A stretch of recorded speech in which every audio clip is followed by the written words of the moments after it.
Alright, welcome back to my YouTube channel. I'm Andy's Vlog. Ito, mga kaibigan, latest update tungkol dito sa tago ng tago, wanted sa batas ng Pilipinas, wanted sa batas ng Amerika, itong si Kibuloy. Naku po, napapaligiran na. Ang ika nga po ay matatapang, matitikas, matitindi na PNP SAP diyan sa Davao. Nako, dito ho sa nilabas na pahayag ng hipi ng ika nga po Davao Police ay malapit ng mahuli itong si Kibuloy sapagkat tinutugis, pinaigting ang pagtugis dito sa posible na pinagtataguan ni Kibuloy. Iyan pong lahat at marami pang iba ang ating tatalakayin. At kung bago pa lang po kayo sa aking maliit pa na YouTube channel, inaanyayahan ko po kayo, please subscribe, sabay-sabay po nating i-like ang video na ito kung nagustuhan niyo po. Palakpakan muna mga kaibigan. Ayan, shout out po sa lahat at pasensya na po kanina, medyo abala tayo at wala tayong upload. Ngayon lang po tayo ulit nakapag-upload sapagkat pinilit po natin ibahagi sa inyo po ito ngayon. Latest update tungkol dito sa pagtatago ni Kibuloy. Nako, para sa lubos nyo pong maunawaan mga kaibigan, pakinggan, samahan nyo po akong panuurin at pakinggan. Ito pong binitawan na pangako sa taong bayan ng pulis diyan po sa Davao. Eto, mga kaibigan. Sinabi, asa na ito? Okay. Sinabi ni officers in charge ng Davao City Police Station na si Colonel Rolando Sugilon na hindi ito titigil habang hindi naaaresto ang puganting si Apollo Kibuloy na leader ng Kingdom of Jesus na nahaharap sa patong-patong na kasong kriminal. Aba, ay magandang balita ho yan. Ayon po sa ating pagkakaalam, ito pong hepe ng Police Davao Station in charge ay isa pong membro ng PNP SAP na pinadala ho diyan sa Davao, nakapalito dito sa 40 kapulisan na sinibak ho diyan sa Davao. Maganda po ang mga binitawan, mga kaibigan, nitong hipe ng police in charge ng Davao City sapagkat hindi sila titigil hanggang hindi ho naaresto itong puganting si Apollo Kibuloy.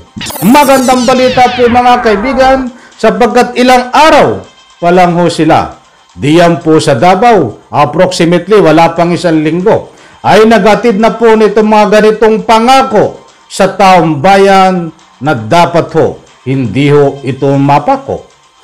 Hindi ho sila titigil sa pag-aresto hanggat hindi na-aresto itong puganting si Kibuloy. Diretso po natin.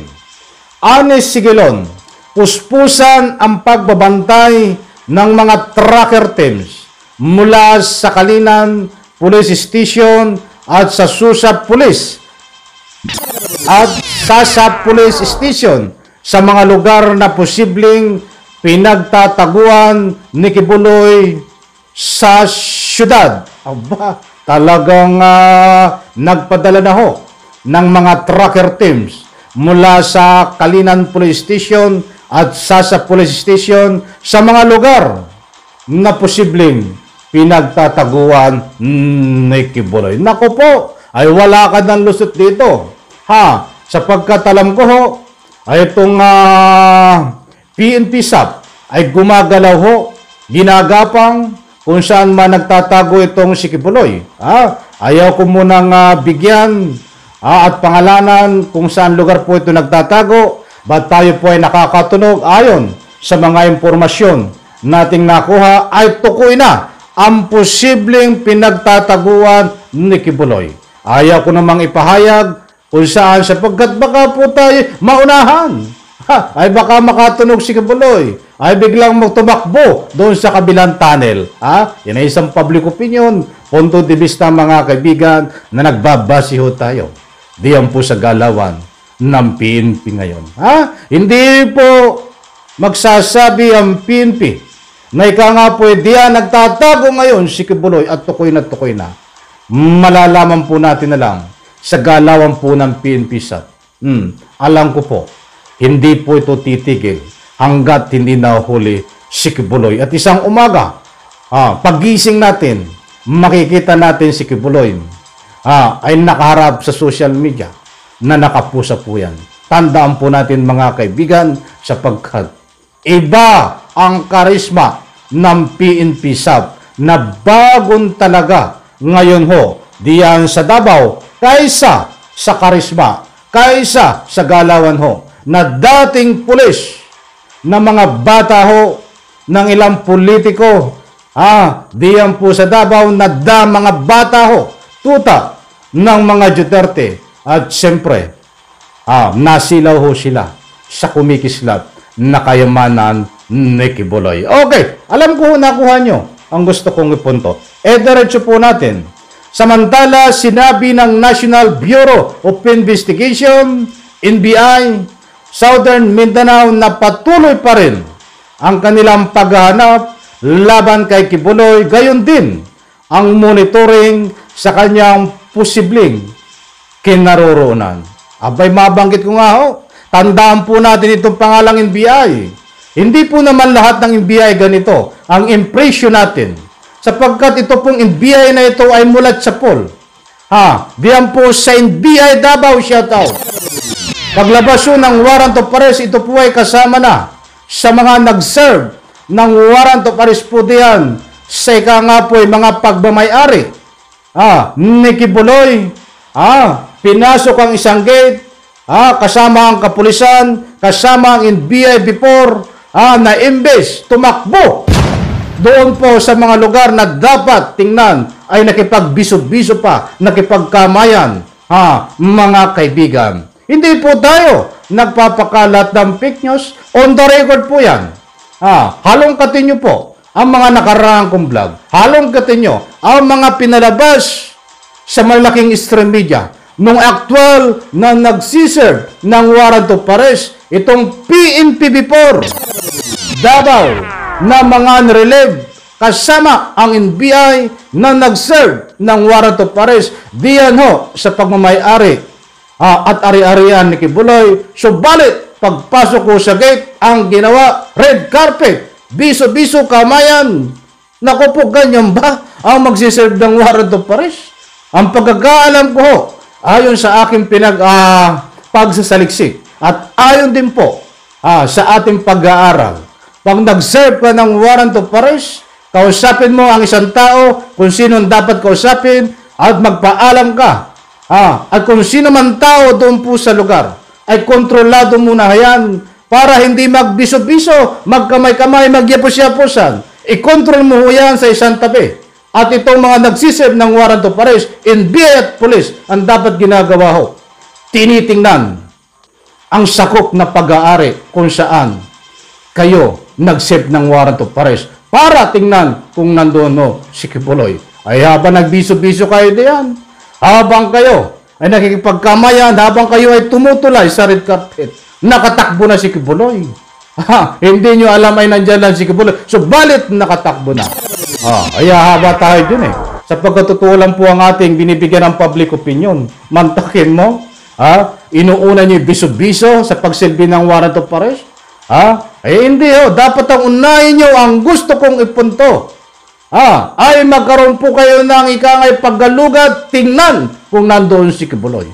Hindi yung pong unahin yung kamay-kamayan, yapos-yaposan, nako po, Diyos mio, yan po ang naging result. Hindi nahuli si Kibuloy. Kaya ang gusto ko pong ipunto dito sa NBI, nasa na yun, na nagsasabi, ng NBI ay Southern Mindanao na patuloy pa rin sa kanilang paghanap. Nako po, baka ho kayo SAP Hindi naman po tayo pinangungunahan kayo mga PNP-SAP dito sa ika nga po NBI. Ito po ay meron na tayong subaybay natin, ang galawan ng NBI, kaunting paalala lang po. Baka po kayo ay lituhin itong NBI na ito. Dahil malatsapon, ito ay naghahanap po. Diyan kay Kibuloy, ba't walang good result? At mayroong nga biso-biso pa nangyayari. Bago, ika nga po, instead na maghanap kay Kibuloy, ay hindi ho nandiyan pa relax, biso-biso, kamay-kamayan, para bang umaattend ng party. Hindi dapat ganon. Alam ko ang PNP-SAP.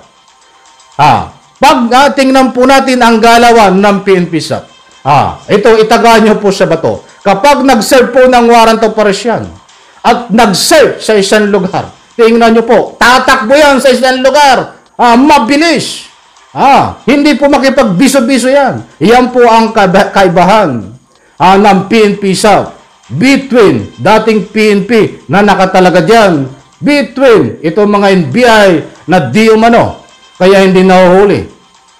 Di umano, ay nagbibigay din ng panlilito na pumapasok po doon yung proteksyon kay Kibuloy. I'm very sorry medyo nabulol ako doon, ng proteksyon kay Kibuloy. Isang punto de vista, public opinion mga kaibigan, na nagbabase tayo sa galawan nito mga nabanggit ko, PNP before at NBI. Asahan po natin, PNP-SAP, magandang galawan, walang biso-biso. Takbo agad doon ho, sa area kung saan dapat hanapin si Kibuloy. At dahil sa ganun po, mahuli na po ito. Malapit-lapit na. Dahil nagbabatay po tayo sa sinabi ng hipi ng ika nga po Davao, na hindi sila titigil hanggat hindi nahuli si Kibuloy. At nagbuo na rin ng tracking team na papaligiran, ibig sabihin na ika nga po PNP-SAP. Nako po, malapit na po ito. The end. Malapit-lapit na. Abangan po natin mga kaibigan, ang mga panibagong update dito bukas, at alam ko't nakakaamoy ho ako. Malapit na. Sana ho. Maraming salamat, pagpalain po tayo lahat. Sabay-sabay po nating i-like ang video na ito kung nagustuhan nyo po. Bye-bye. Palakpakan.